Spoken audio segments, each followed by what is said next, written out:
जीवित परमेश्वर की प्रतिज्ञा के वचन। राजाओं की प्रथम पुस्तक अध्याय 5। सोर नगर के राजा हिराम ने अपने दूत सुलेमान के पास भेजे, क्योंकि उसने सुना था कि वह अभिषिक्त होकर अपने पिता के स्थान पर राजा हुआ है और दाऊद के जीवन भर हिराम उसका मित्र बना रहा। सुलेमान ने हिराम के पास यह संदेश भेजा, तुझे मालूम है कि मेरा पिता दाऊद अपने परमेश्वर यहोवा के नाम का एक भवन इसलिए न बनवा सका कि वह चारों ओर लड़ाइयों में तब तक उलझा रहा जब तक यहोवा ने उसके शत्रुओं को उसके पांव तले न कर दिया। परंतु अब मेरे परमेश्वर यहोवा ने मुझे चारों ओर से विश्राम दिया है और न तो कोई विरोधी है और न कुछ विपत्ति देख पड़ती है। मैंने अपने परमेश्वर यहोवा के नाम का एक भवन बनवाने की ठान रखी है, अर्थात उस बात के अनुसार जो यहोवा ने मेरे पिता दाऊद से कही थी, तेरा पुत्र जिसे मैं तेरे स्थान में गद्दी पर बैठाऊंगा वही मेरे नाम का भवन बनवाएगा।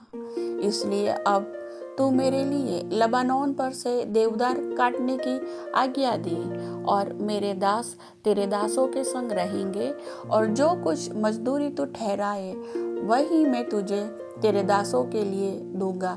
तुझे मालूम तो है कि सिदोनियों के बराबर लकड़ी काटने का भेद हम लोगों में से कोई भी नहीं जानता। सुलेमान की ये बातें सुनकर हिराम बहुत आनंदित हुआ और कहा, आज यहोवा धन्य है जिसने दाऊद को उस बड़ी जाति पर राज्य करने के लिए एक बुद्धिमान पुत्र दिया है। तब हिराम ने सुलेमान के पास यह संदेश भेजा, जो तूने मेरे पास कहला भेजा है वह मेरी समझ में आ गया। देवदार और सनोवर की लकड़ी के विषय जो कुछ तू चाहे वही मैं करूँगा।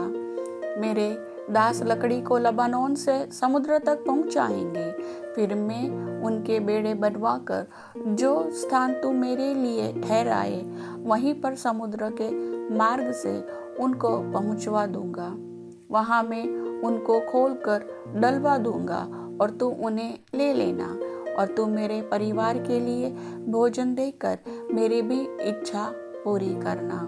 इस प्रकार हिराम सुलेमान की इच्छा के अनुसार उसको देवदार और सनोवर की लकड़ी देने लगा और सुलेमान ने हिराम के परिवार के खाने के लिए उसे 20,000 कोर गेहूं और 20 कोर पेरा हुआ तेल दिया। इस प्रकार सुलेमान हिराम को प्रति वर्ष दिया करता था। यहोवा ने सुलेमान को अपने वचन के अनुसार बुद्धि दी और हिराम और सुलेमान के बीच मेल बना रहा, वरन उन दोनों ने आपस में वाचा भी बांध ली।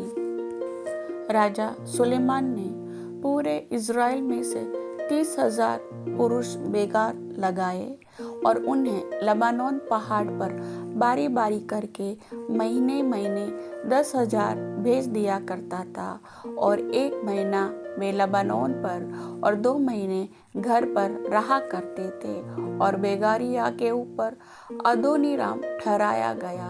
सुलेमान के 70,000 बोझ ढोने वाले और पहाड़ पर 80,000 वृक्ष काटने वाले और पत्थर निकालने वाले थे।